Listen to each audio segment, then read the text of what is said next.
Balik lagi di segmen makhluk mitologi Indonesia. Buat yang baru nonton, jadi di sini kita bakalan bahas makhluk-makhluk mitologi di Nusantara yang jumlahnya tuh banyak banget. Dan di tiap video itu kita bahas makhluk mitologi yang ada di setiap pulau di Nusantara. Kemarin-kemarin kita udah bahas makhluk mitologi di Sumatera, Kalimantan. Kalau misalnya ada penasaran, kalian bisa cek video aku yang itu. Nah, dari Kalimantan, kita sekarang nyebrang ke Pulau Jawa. Pulau ini tuh salah satu pulau terbesar di Indonesia, baik dari segi penduduk maupun dari budaya atau folklore-nya. Di pulau ini konon banyak makhluk mitologi yang masih dipercaya keberadaannya sama masyarakat sekitar. Dan makhluk mitologi di pulau ini tuh beberapa udah dikenal se-Nusantara. Salah satu contohnya adalah Wewe Gombel. Mungkin ada di antara kalian yang udah kenal sama Wewe Gombel, perempuan tua nyermin yang suka nyulik anak-anak. Nah, mungkin banyak yang belum tahu kalau di balik penampakan serem Wewe Gombel ternyata ada kisah pilu menyedihkan di baliknya. So, nggak usah lama-lama ya. Kalau penasaran, nonton videonya sampai habis.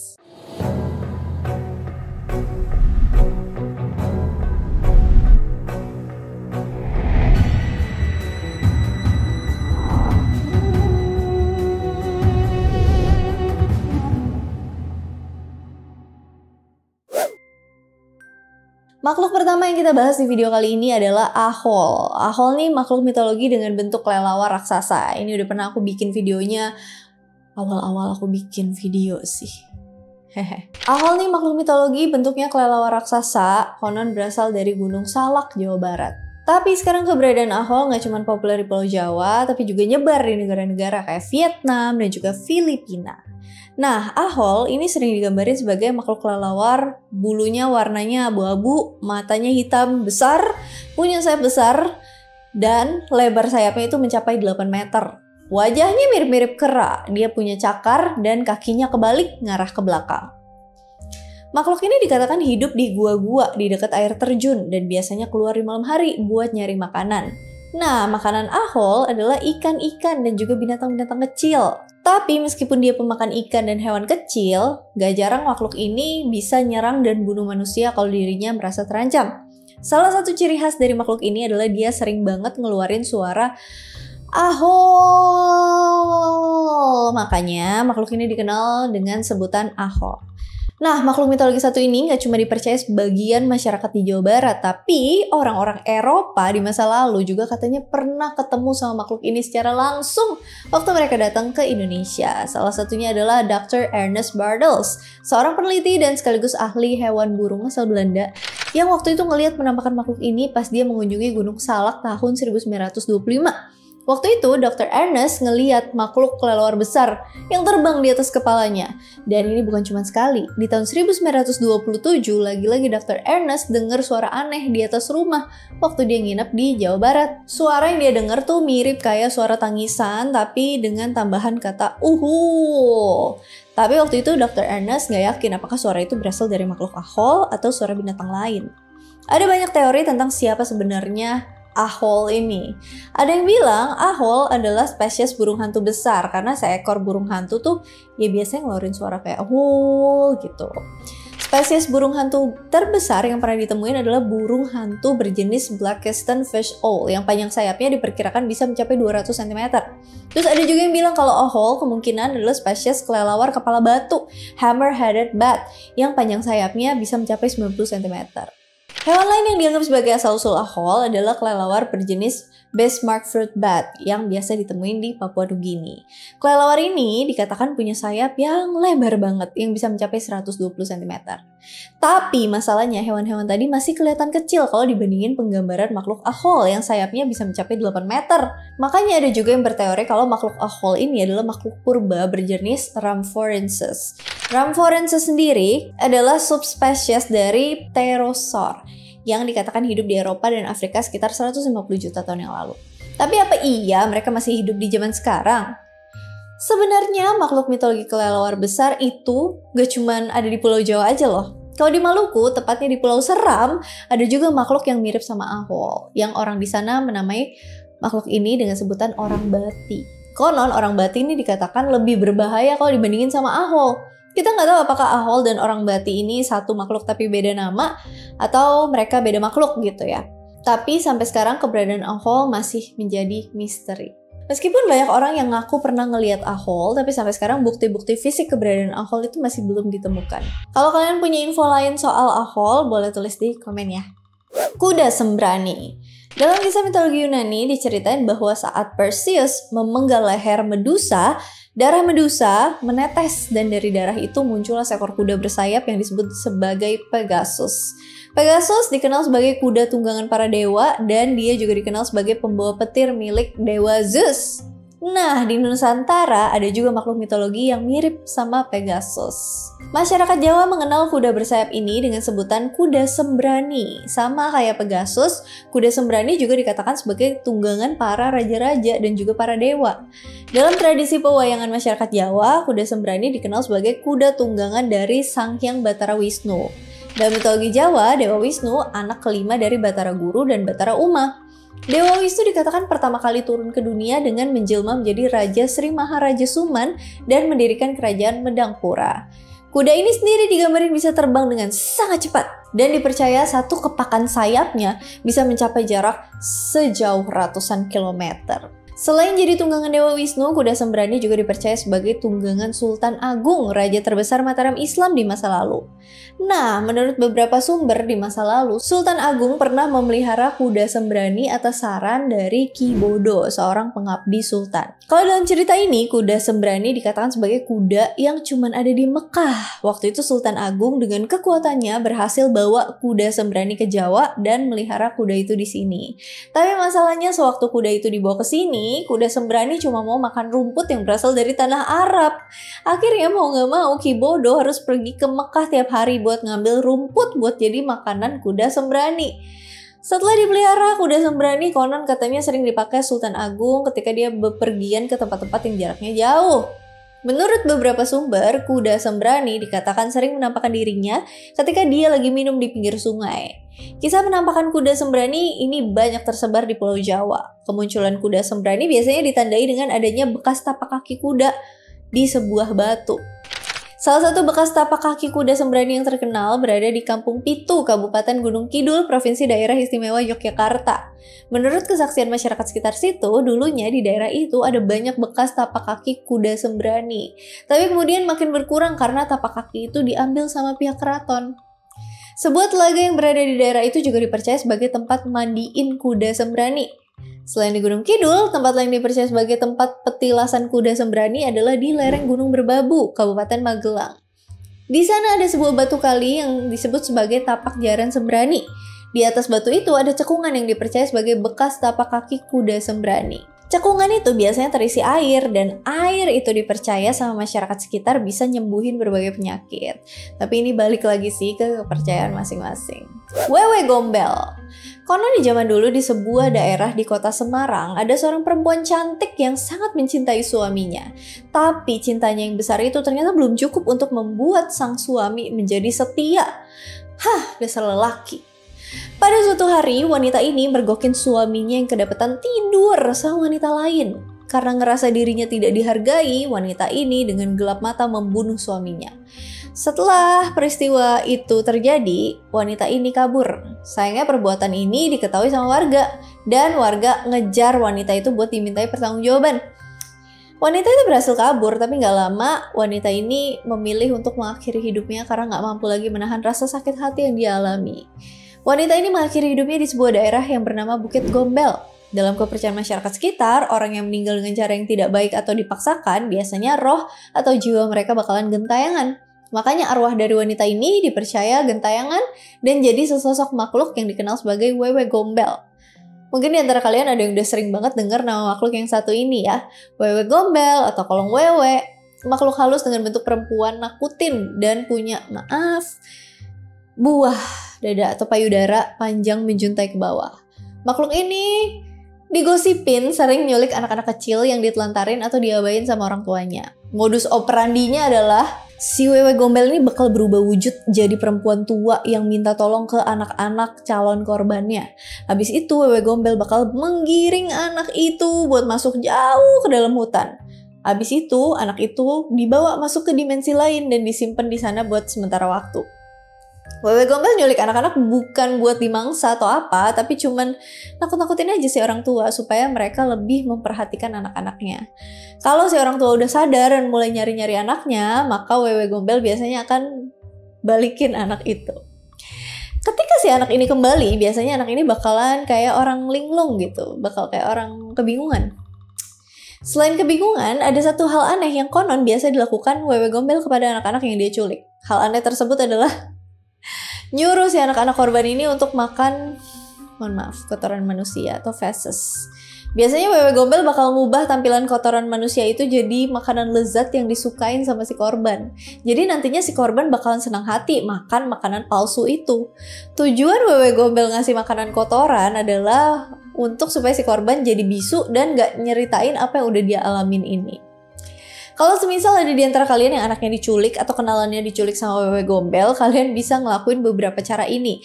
Yang pertama, kalian harus keliling kampung sambil bunyiin bunyi-bunyian dari peralatan dapur. Entah itu wajan, panci, pokoknya apa aja yang penting bisa ngasilin bunyi yang keras. Abis ngebunyiin alat-alat dapur, kalian bisa baca sebuah syair atau mungkin mantra. Blek-blek ting, blek-blek ting. Nama anak yang hilang metuwo. Konon setelah baca mantra itu, anak atau orang yang hilang gara-gara diculik Wewe Gombel akan muncul dengan sendirinya. Misalnya blek-blek ting, ani metuwo. Tapi mending kalian juga manggil tim SAR sih buat rencana cadangan kalau cara ini nggak berhasil. Beberapa masyarakat percaya kalau mitos Wewe Gombel sebenarnya berasal dari bukit di daerah Gombel, Semarang. Bukit ini dikenal sangat angker karena pernah jadi tempat pembantaian di zaman penjajahan. Mitos ini kemudian nyebar luas ke daerah-daerah lain di Jawa Tengah dan akhirnya jadi sosok makhluk menyeramkan yang dikenal hampir se-Nusantara. Entah apakah Wewe Gombel ini benar ada atau enggak, tapi seenggaknya dengan adanya mitos Wewe Gombel, orang tua atau siapapun bakalan lebih hati-hati dalam menjaga anak mereka. Lebih diperhatiin, lebih dikasih kasih sayang, nggak dibeda-bedain di antara saudara yang lain. Intinya anak itu harus dijaga dengan baik, karena kan pada akhirnya anak itu adalah titipan Tuhan yang mesti kalian jaga dengan baik. By the way, di antara kalian ada nggak yang pernah punya pengalaman atau cerita soal Wewe Gombel? Tolong dong share di komen. Harimau putih. Makhluk mitologi selanjutnya yang kita bahas adalah makhluk harimau putih yang jadi simbol keberanian dan kekuatan bagi masyarakat Sunda, Jawa Barat. Harimau atau maung adalah hewan yang sangat dihormati di wilayah Tatar Sunda. Meskipun hewan harimau di Pulau Jawa udah lama dianggap punah, tapi sebagian masyarakat Sunda masih percaya akan adanya sesosok makhluk gaib dengan bentuk harimau putih, atau yang biasa disebut sebagai maung bodas.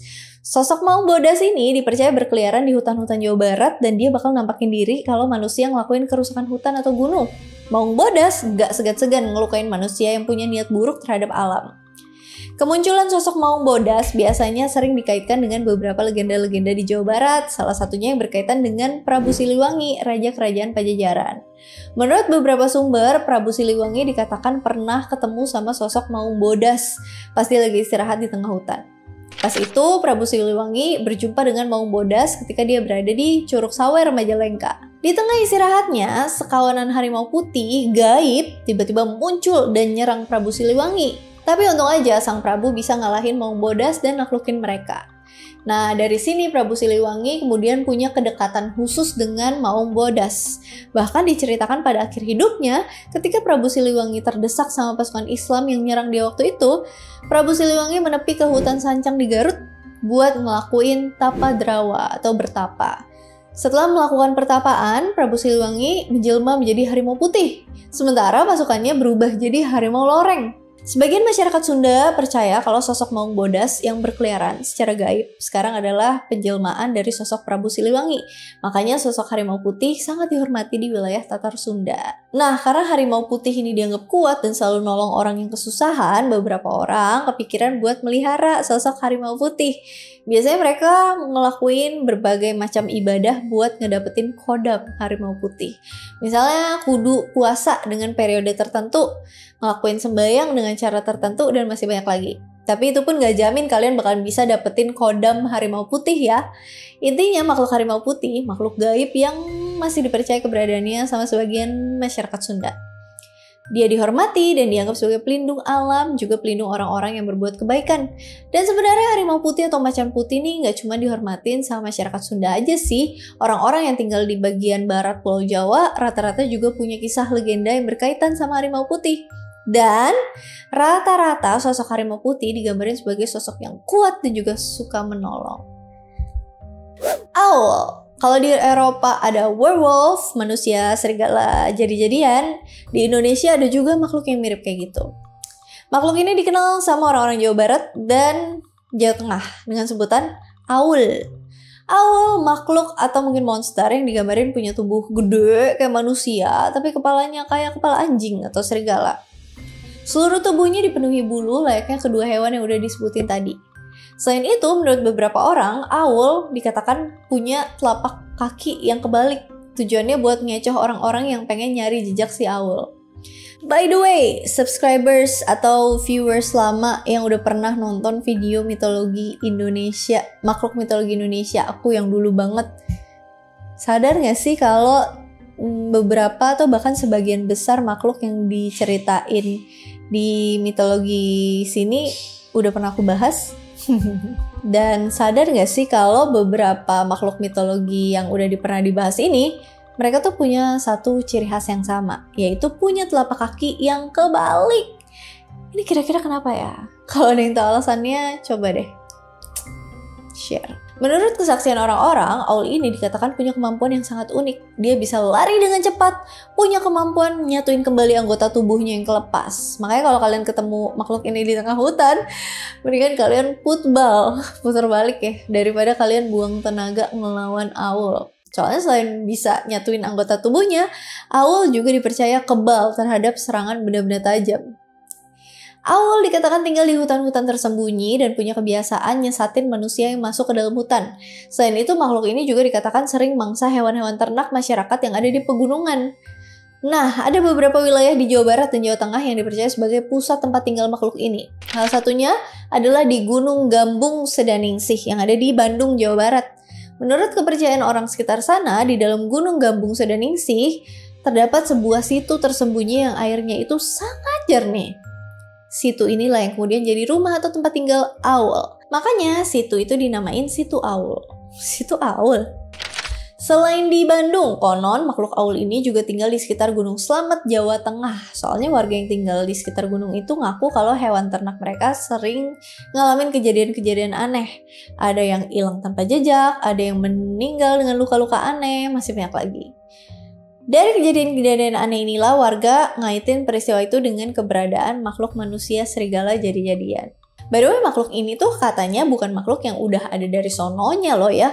Makhluk ini tuh hasil dari seorang manusia yang mempraktekkan ilmu hitam. Biasanya orang-orang itu ngelakuin ritual-ritual buat bikin diri mereka jadi manusia yang kuat dan kebal dari serangan benda tajam. Tapi lama-kelamaan karena mereka nggak gampang puas, akhirnya ilmu yang mereka terima jadi kebablasan dan ini bikin orang-orang ini berubah jadi manusia serigala yang dikenal sebagai owl. Nah, kalau dalam versi lain dikatakan kalau owl sebenarnya berasal dari seorang panglima perang di masa lalu yang kepalanya terpenggal sama musuh di medan perang. Tapi karena panglima ini punya ilmu kebal, akhirnya meskipun kepalanya dipenggal, dia masih bisa hidup. Pas itu panglima nyoba-nyoba nyari kepalanya, tapi yang dia ambil malah kepala anjing atau serigala. Kepala anjing itu dia pasang di lehernya dan gak bisa dilepas lagi. Makanya dia dikenal sebagai manusia berkepala anjing. Dan dari sinilah asal-usul makhluk owl muncul. Oke deh, segitu dulu makhluk mitologi yang ada di Pulau Jawa. Kira-kira ada masih banyak gak sih yang belum aku sebutin? Boleh dong komen, siapa tahu aku bisa bikin part 2-nya yang dari Pulau Jawa. Tapi makhluk mitologi Nusantara ini akan masih terus berlanjut karena belum selesai ya mengcover pulau-pulau atau daerah-daerah yang ada di Indonesia. So, stay tune. Seperti biasa, kalau misalnya ada yang mau di-request, ada yang mau direvisi, ada yang mau dikoreksi. Kok direvisi? Iya, dikoreksi, ada yang mau didiskusikan. Komen aja di kolom komentar. And as always, thank you so much for watching. I hope you guys like it and I'll see you again on my next video. Bye! Di pulau ini, konon banyak makhluk mitologi yang masih dipercaya. Kaget.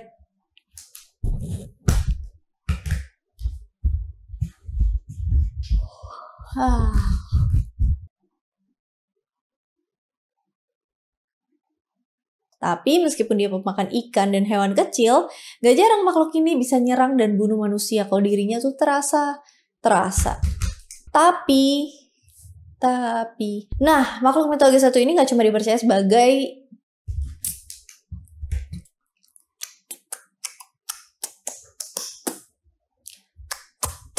Nah, karena harimau putih dianggap kuat dan selalu norong. By the way, buat kalian yang nonton